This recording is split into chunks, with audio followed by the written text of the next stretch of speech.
রেসিপিটা তোমরা অনেকেই জানো, আর যারা জানো না তারা ভালো করে ভিডিওটা একবার দেখে নাও। তেল কই রান্না করার জন্য কই মাছগুলো আগে ভেজে নিয়েছি।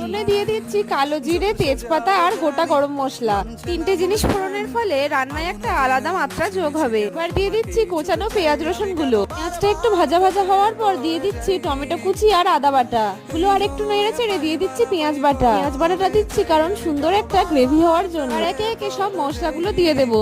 স্বাদ মতো নুন আর চিনি প্রথমেই দিয়ে দিচ্ছি। এটাই একটা সুন্দর কালার হওয়ার জন্য দিয়ে দিচ্ছি হলুদ গুঁড়ো আর কাশ্মীরি লঙ্কার গুঁড়ো। স্বাদ মতো লঙ্কা, জিরে, ধনের গুঁড়ো দিলাম। আর ভালো করে মশলাগুলোকে কষানোর পালা। ভালো করে মশলাটা কষিয়ে নিচ্ছি। দেখো মশলা কষাতে কষাতে তেল ছেড়ে এসছে। এবার দিয়ে দিচ্ছি পরিমাণ মতো জল। ঝোলটা টকবক করে ফুটতেই দিয়ে দিলাম ভেজে রাখা মাছগুলো। উপর থেকে দিয়ে দিলাম 4-5টা চেরা কাঁচা লঙ্কা। রান্নায় আরো একটু ফ্লেভার অ্যাড করার জন্য দিয়ে দিলাম কাঁচা সর্ষের তেল। রেডি সুস্বাদু তেল কই। কেমন হয়েছে কমেন্টে জানিও।